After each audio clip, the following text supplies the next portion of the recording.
conclude that panel. I believe that there is, as they transition off the stage, we are ready for our final piece before we take a much and well-deserved lunch break. Now, in the run-up to the summit, ladies and gentlemen, there were a series of civil society consultations. We're going to hear now from two of the speakers as they give us a message from civil society to truly make this an inclusive conversation. Might I please call on the rapporteurs to kindly please join us up on stage. Mr. Adam Anthony, the Executive Director at Haki Rasamali. Are you with us, Mr. Adam Anthony? Yes, thank you very much. Let's give him a warm round of applause, ladies and gentlemen. And he will be very quickly followed by Madame Sherop Soy, who I see standing by. She is a Just Energy Transition Advocate and she's a UNFCCC policy case finalist. So to yourself, Adam and Sherop, the floor is yours. Over to you. Thank you. Your Excellencies, distinguished guests, ladies and gentlemen, good afternoon.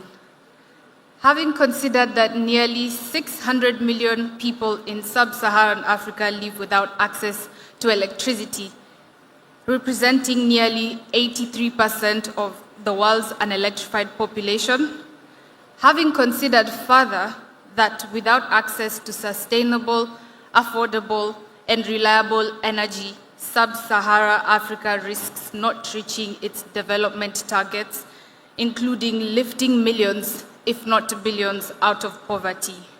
Noting that Africa has some of the best renewable energy resources on the planet, with nearly 60% of the world's prime solar sites located on the continent.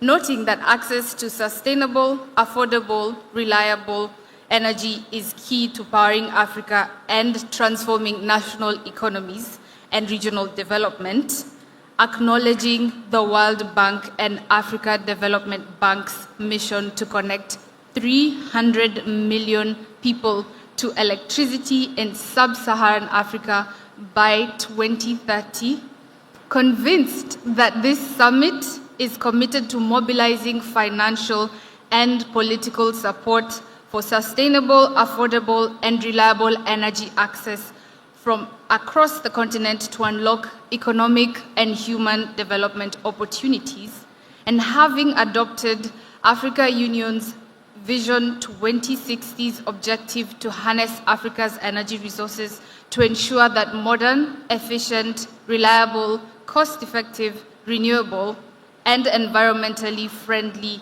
energy to all, and recalling the United Nations 2030 Agenda for Sustainable Development, envisioning a world where habitats are safe, resilient, and sustainable, and where there is universal energy access. And finally, further recalling Sustainable Development Goal 7, which seeks to ensure access to affordable, reliable, sustainable, and modern energy for all, and increasing substantially the share of renewable energy in the global energy mix. Therefore, based on the outcomes of the civil society energy dialogue held on January the 22nd of this year, we, the civil society, have agreed on a path to energy access that is people-centered, does not leave anyone behind, and does not jeopardize the development of the people nor the planet.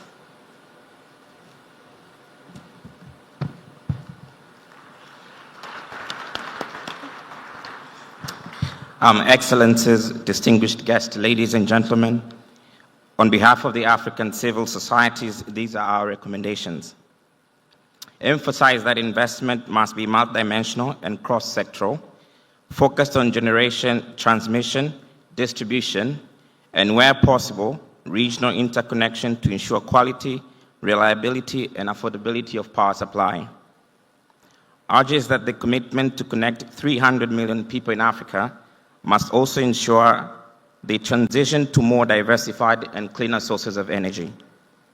Recommends that Given the important role of the compacts, it is imperative that there is a clear mechanism for civil society and the public to participate in monitoring and evaluating the implementation of the energy compacts through coordination committees at a national level. Furthermore, ensure consistency and comprehensive use of disaggregated data used across the national compacts to demonstrate meaningful access for women and youth.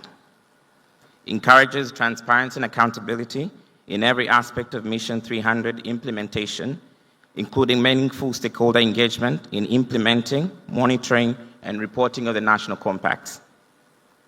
Recommends that to the greatest extent possible that Mission 300 implementation is African-led and supplied by locally sourced materials and workforce.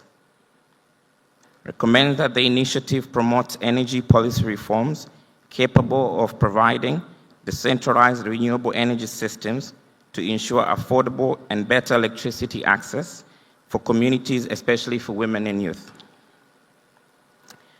Urges this program to open discussions with African civil society organizations as soon as possible for more participation and ownership of beneficiary communities.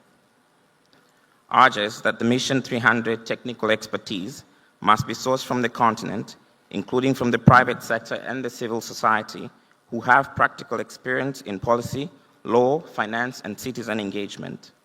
Firmly reminds that at the core, the Mission 300 implementation must be driven with an ambition to prioritize and maximize renewable and clean energy investments. Recommends an open data portal to publish real-time updates on project financing, progress, impact, and feedback mechanism for public input accessible to all key stakeholders. Strongly recommend prioritizing support for women's productive energy use beyond basic lighting, particularly within agriculture value chains. Hence, Excellencies and distinguished guests, this is our pledge to the heads of states that the signing of the Dar es Salaam Energy Declaration will commit to energy development that is sustainable, affordable, and reliable. Thank you.